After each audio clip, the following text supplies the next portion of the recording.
আজকের রেসিপি হলো শুশুনির শাক ভাজা। তো প্রথমে বলে দিই, প্রথমে চাই শুশুনির শাক, বেগুন ছোট ছোট করে কাটা, শুকনো লঙ্কা, কালো জিরে, লবণ আর একটু চিনি। তো কড়াইয়ে একটু মতো সর্ষের তেল দিলাম।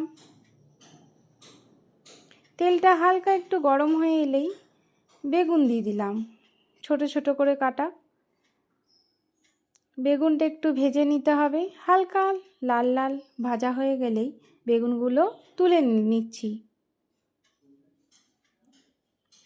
বেগুনটা তোলা হয়ে গেলেই সেই তেলেই একটু কালো জিরে আর একটু শুকনো লঙ্কা দিয়ে হালকা একটু ভেজে নিয়ে তারপরেই শাকটা দিয়ে দিতে হবে।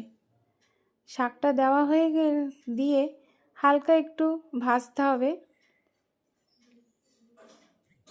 যতক্ষণ না শাকটা একটু নরম হয়ে আসছে। শাক ভাজা হয়ে গেলে কিছুক্ষণ পর একটু লবণ আর একটু চিনি হালকা স্বাদ মতো ছড়িয়ে দিলাম, যাতে নুন মিষ্টির স্বাদটা ভালো মতো মিশে যায় শাকের মধ্যে। এবার শাকটা ভালো করে নেড়ে চেড়ে নিয়ে ভালো করে ভাজা হয়ে গেলে কিছুক্ষণ পর একটু বেগুনগুলোকে দিয়ে দিতে হবে। ভাজা বেগুনগুলো দেওয়ার পরে আরেকটু ভালো করে নেড়ে চেড়ে নিতে হবে।